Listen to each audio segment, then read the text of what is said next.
En 1853 el fuerte va a ser demolido y va a comenzar la historia de esta casa.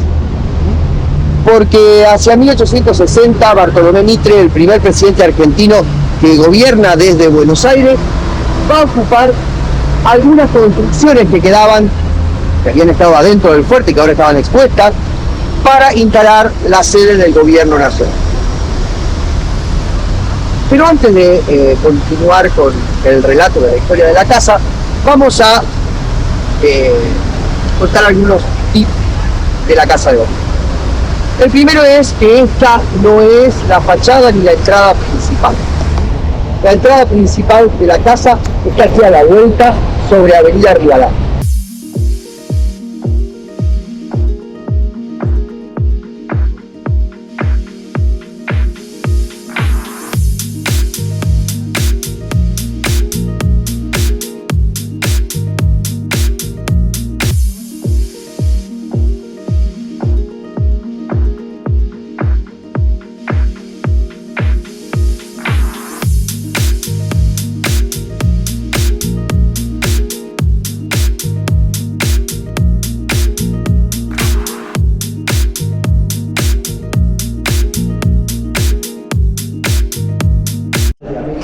Como es don José Francisco de San Martín y Matón, nacido en Yapeyú, actual provincia de Corrientes, el 25 de febrero de 1778.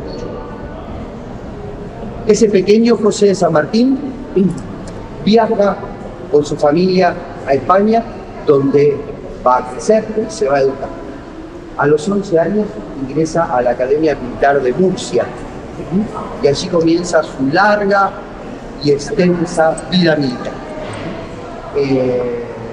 Como estudiante y miembro del ejército español, va a participar de guerras contra los moros en el norte de África, contra los ingleses como infante de marina, contra los portugueses, contra los franceses como cazador de los pirineos, y en la caballería en las guerras de independencia contra Napoleón. Y se va a destacar en las batallas de Arconilla y de Bahía. Cuando se produce la Revolución de Mayo, el general San Martín en 1811 abandona, pide la baja del ejército español, pasa a Cádiz, allí se integra a una logia masónica de los caballeros nacionales que reunía a un montón de patriotas que iban a venir a luchar por la independencia, y vuelve al Río de la Plata. Llega aquí en marzo de 1812. Y ese año va a hacer algunas cosas muy importantes. Primero, se va a casar con una niña de 15 años llamada Remedios de Escalada, que era hija de una de las familias más ricas de Buenos Aires. En segundo lugar, va a formar el ejército, el regimiento de granaderos a caballo, los soldados que están en la entrada, y va a fundar la logia masónica, la logia Lautaro, que reúne a los patriotas que están aquí en Buenos Aires y en distintos lugares del Río de la Plata y Chile. Con el regimiento de granaderos a caballo va a obtener su primera victoria militar en este sur. Es el combate de San Lorenzo, el 3 de febrero de 1813, cerca de la ciudad de Rosario, en el convento de San Lorenzo.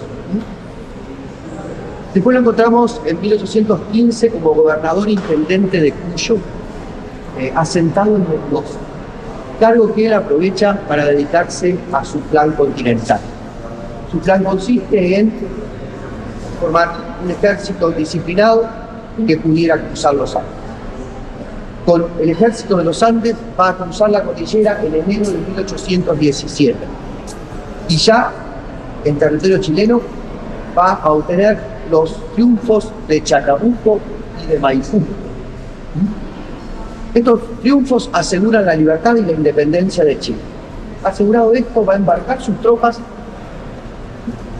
y se va a dirigir al frente. desembarca en Paracas, toma el puerto del Callao, derrota a los españoles en Lima y el 28 de julio de 1821 va a proclamar la independencia del Perú. Un año después, en 1822, se va a reunir en Guayaquil con el libertador Simón Bolívar. Y allí ellos van a acordar el modo en que se va a resolver la guerra de la independencia. Así que un ejército combinado de sudamericanos, y no voy a decir colombianos, venezolanos, argentinos o chilenos, porque esos países como tales no existen todavía, sino que es un ejército combinado de patriotas sudamericanos comandados por el mariscal Antonio José de Sucre, dan el golpe final a los españoles en diciembre de 1824 en la batalla de Ayacucho, por la que termina la guerra de la independencia. Pero San Martín regresa al Río de la Plata en 1823. Cuando llega aquí se entera que es viudo, que su mujer ha muerto y que su hija está sola en Buenos Aires con sus abuelos. Así que llega aquí con la intención de quedarse, pero empieza a ser perseguido en el contexto de las guerras civiles que se estaban dando aquí en Buenos Aires, con la presencia de un personaje bastante oscuro en nuestra historia, que es Bernardino Rivadavia. Entonces San Martín decide marchar al exilio. Va a Inglaterra, luego a Bélgica, luego a Francia, y allí muere en Boulogne-sur-Mer a los 72 años de edad, el 17 de agosto de 1850. 1850, el mismo año que muere en Asunción otro gran hombre de la América del Sur, como era don José Gervasio. ¿No es así? Que podrían haber sido grandes amigos y la historia... ¿Quién? ¿Don José? Artigas, ya, el de Uruguay. 27 años después de la muerte de San Martín, el gobierno va a cumplir su deseo de que su corazón descanse en Buenos Aires, se va a construir este mausoleo y se van a depositar sus restos en este lugar. No allá arriba, sino aquí están esos restos de don José Francisco de San Martín, el padre de la patria y libertador de América. 3 mujeres acompañan al general San Martín en su descanso. La República de Chile, al frente de la República Argentina, y del otro lado la República del Perú. Y un sol de mayo de cristal de roca cierra la cúpula de este mausoleo.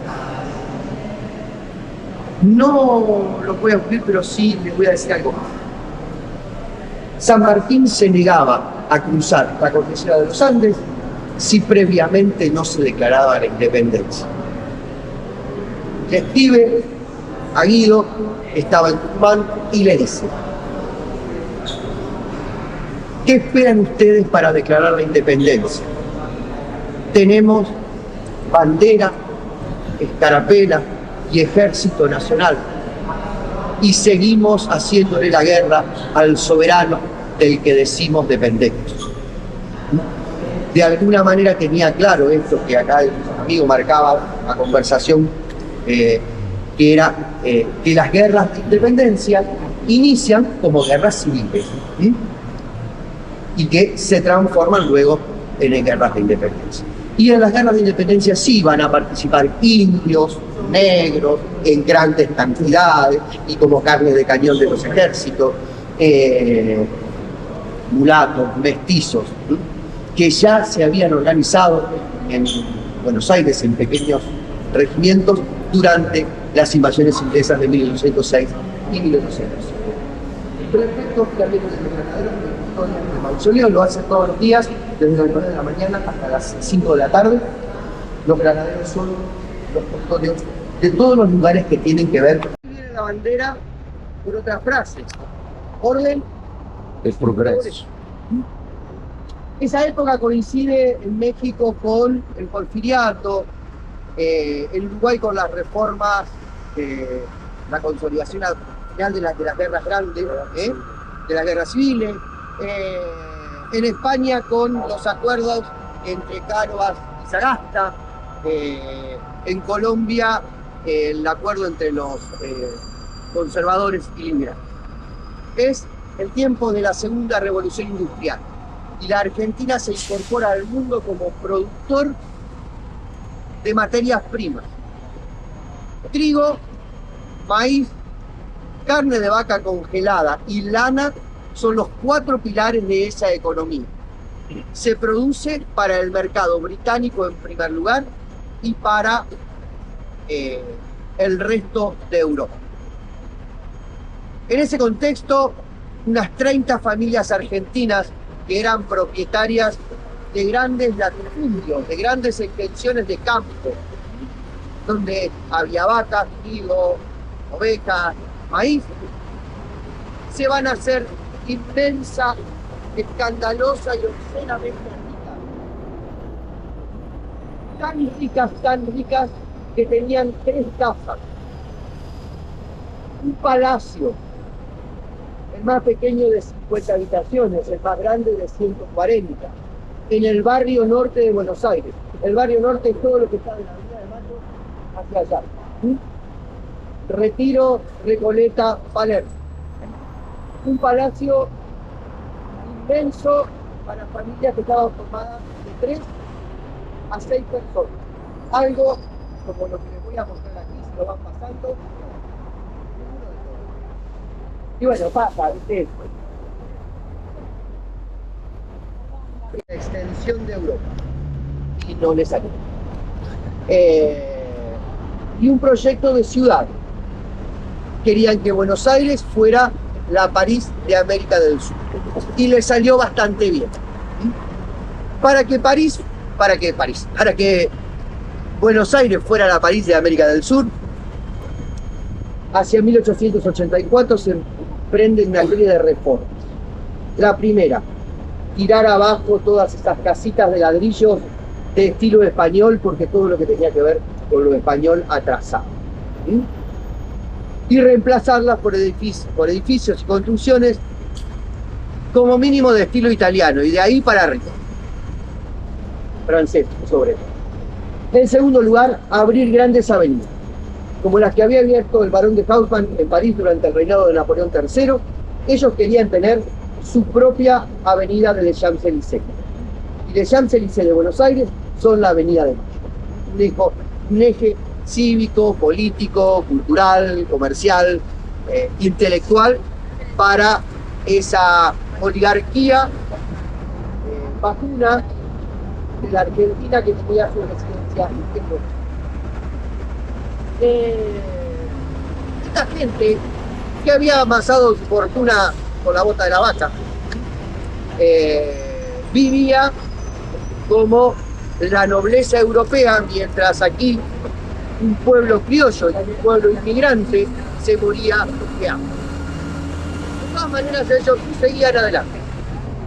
En esta avenida, para construir, los edificios debían tener entre 20 y 25 metros de altura y responder más o menos a las reglas que establecía la Escuela de Bellas Artes de París.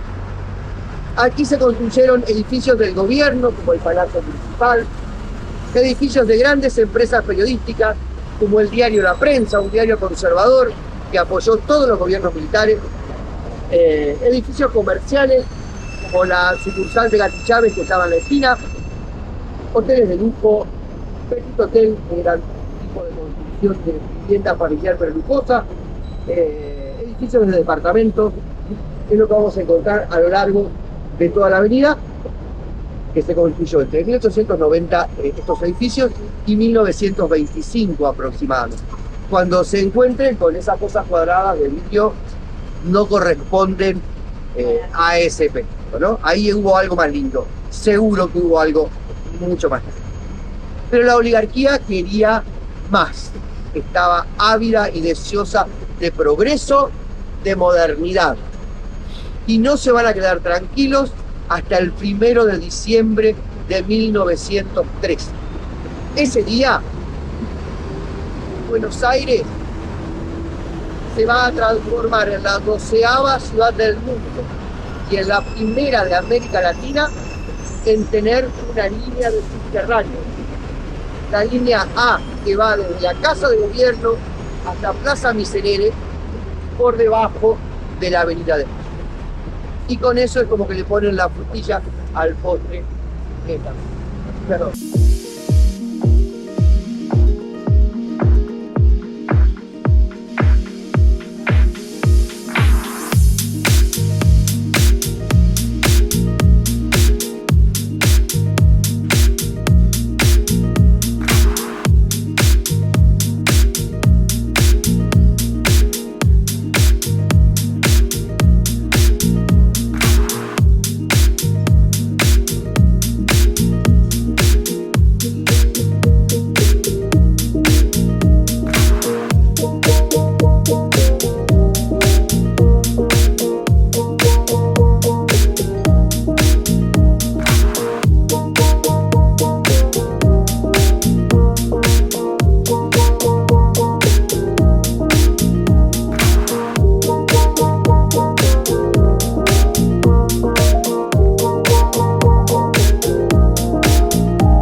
Argentinos, empezando por el medio. Lo primero que se abre de la Avenida de Mayo es lo que hoy es la Plaza de la República, donde está el obelisco. Y de ahí hacia un lado y hacia el otro se van demoliendo manzanas enteras para unir las estaciones de ferrocarril de Constitución, que están en el sur, con las estaciones de ferrocarril de Retiro, que están en el norte. Por esas estaciones, todos los días llegan a Buenos Aires 3 millones de personas que vienen a trabajar y que luego retornan por la tarde a sus casas. Así que, fuera del glamour de la Avenida de Mayo, la 9 de Julio es una avenida muy práctica, muy urbana, muy para atender las necesidades de movilidad de la población.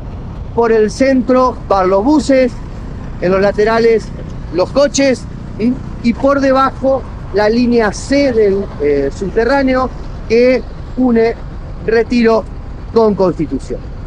y donde la avenida 9 de Julio se une o se cruza con la calle Corrientes, en el centro de la Plaza de la República, se levanta el obelisco, que es un símbolo de Buenos Aires, ¿sí? Trataremos de cruzar hacia el otro lado.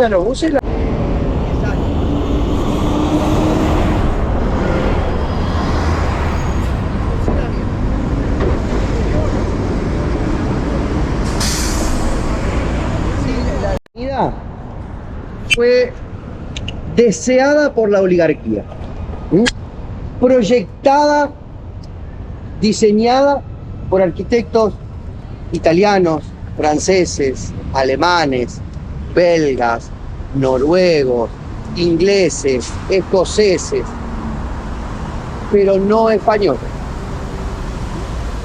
Fue construida, los que se lastimaron las manos para levantar esta avenida fueron miles de inmigrantes italianos, porque los italianos en este país se dedicaron fundamentalmente a las tareas de la construcción.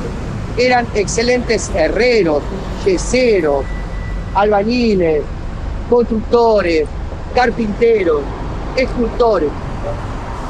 Sin embargo, quienes habitaron esta avenida fueron mayoritariamente los españoles. Los españoles fueron los que instalaron aquí los hoteles, los bares, las confiterías y los bodegones, que son una manera de comer en Buenos Aires. Por eso van a ver en la puerta de muchos bodegones colgadas banderas españolas o nombres españoles en los bodegones, y van a ver en los bodegones que siempre la carta incluye paella valenciana, que a los españoles les digo no coman eso porque porque una paella valenciana para los argentinos. Ahora bien, los que no eran los dueños de estos locales eran los trabajadores, ¿sí? Mozos, camareras, cocineros, toda la gente que trabajaba en estos establecimientos, que vivían aquí y trajeron su cultura. Tanto es así que en 1908, en la otra cuadra, fundaron un teatro, el Teatro Avenida, un teatro dedicado al teatro clásico español, al teatro moderno español, que en ese momento era el Teatro de Lorca, 1930, y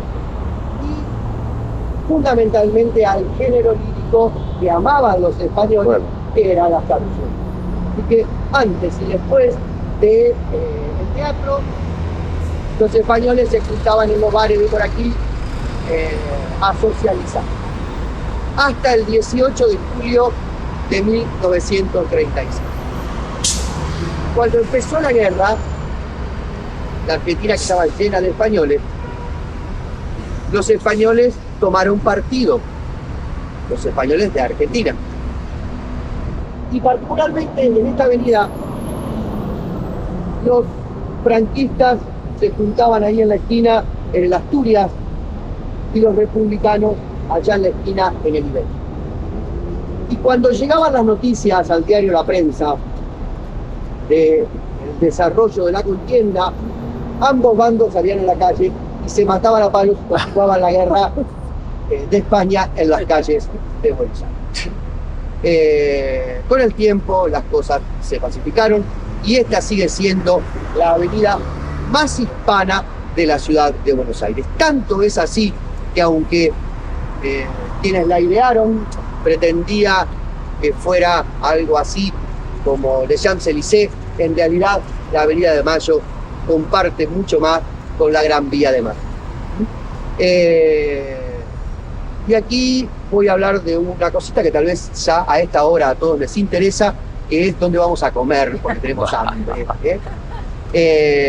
Y yo les voy a recomendar que si van a comer en Buenos Aires, si no andan buscando que les vendan una obra de arte, vieron que los platos grandotes con las cositas de colores en el medio se las cobran como que fuera un Leonardo da Vinci, un Miguel Ángel, y se van muertos de hambre.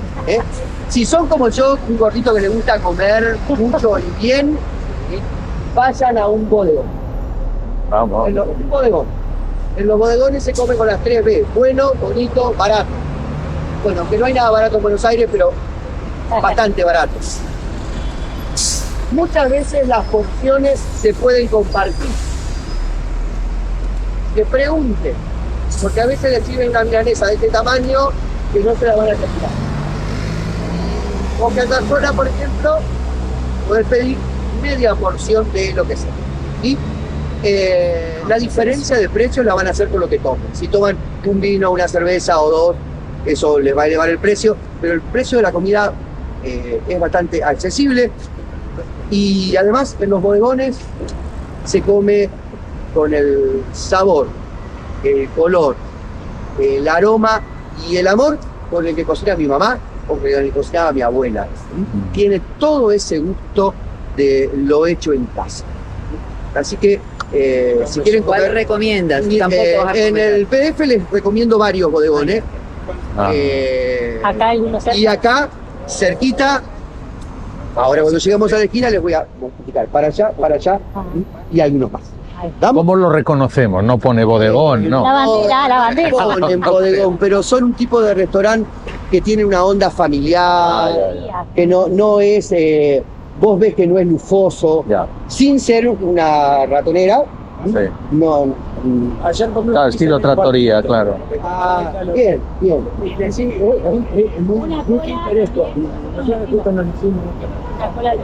Pintoresco, quizá rica, pero un lugar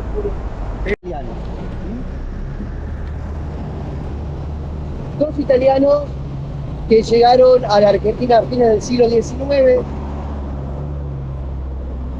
y a diferencia de la mayoría de los italianos que trabajaron mucho, se esforzaron, se rompieron el alma, a ellos les fue bien enseguida. Tuvieron suerte. Eran un arquitecto, Mario Palanti, y un empresario textil, Luigi Barolo. Se conocieron en 1910 en las fiestas del centenario. Se hicieron amigos y en el 19 Barolo le pide a Palanti que le construya un edificio de oficina. Y así nace el Palacio Barolo. Un edificio de 100 metros de altura que durante 10 años fue el más alto de América del Sur. Que se construyó con los máximos adelantos de la década del 20. Hormigón armado, ladrillos huecos, con su propio sistema de calefacción, de refrigeración, de electricidad, de comunicaciones internas y varios cuerpos de ascensores y un faro marítimo de 100 kilómetros de alcance, porque se me da la gana. Este palacio, el Palacio Barolo, como comentaba con el amigo, tiene un hermano, no un mellizo, un hermano, cruzando el charco en la Plaza Independencia de Montevideo. Pero mientras que el Barolo está a mitad de cuadra, el Salvo está en una esquina. El Barolo tiene faro, el Salvo no lo tiene porque se hundió en el mar, camino de Montevideo. El Barolo es de oficinas, el Salvo tiene vivienda. Y el Salvo está inspirado en la flora y en la fauna del mar. Y el Barolo está inspirado en la Divina Comedia del Dante. Por eso el edificio está seccionado en 3 partes. Hasta el arco central estamos en el infierno. La parte media, hasta donde empieza la torre allá, es el purgatorio. Y desde allí hasta el faro ascendemos por el paraíso. Ustedes no pueden tomar ningún ascensor en la planta baja y llegar hasta la torre. Siempre van a tener que bajar en alguno de estos pisos, caminar unos metros y tomar otro ascensor, porque nadie puede ir del infierno al paraíso sin pasar por el purgatorio. Barolo y Palanti, ¿Se puede entrar a conocer? sí. Nada. Yo cuando vengo me alojo acá al lado de un hotel que se llama Verga. Ah. Y siempre digo, voy a hacer la visita, va a ser feliz. La verdad que es cara. Para nosotros, ¿cuánto vale? 900 años. Vittorio Meano no solo es el arquitecto del Congreso, es el segundo arquitecto del Teatro Colón, porque lo reemplaza a Tamburini cuando muere en 1890. Pero Meano corre la misma suerte que está muerto. También muere por culpa del corazón, no de un ataque al corazón, sino porque le encontró a su mujer con su amante y luego de una pelea el amante le pegó 2 tiros y el 1 de junio, Cámara del Poder Legislativo, el Senado y la Cámara de Diputados. Es un edificio muy emblemático, de alguna manera la representación o el símbolo de la democracia en la Argentina.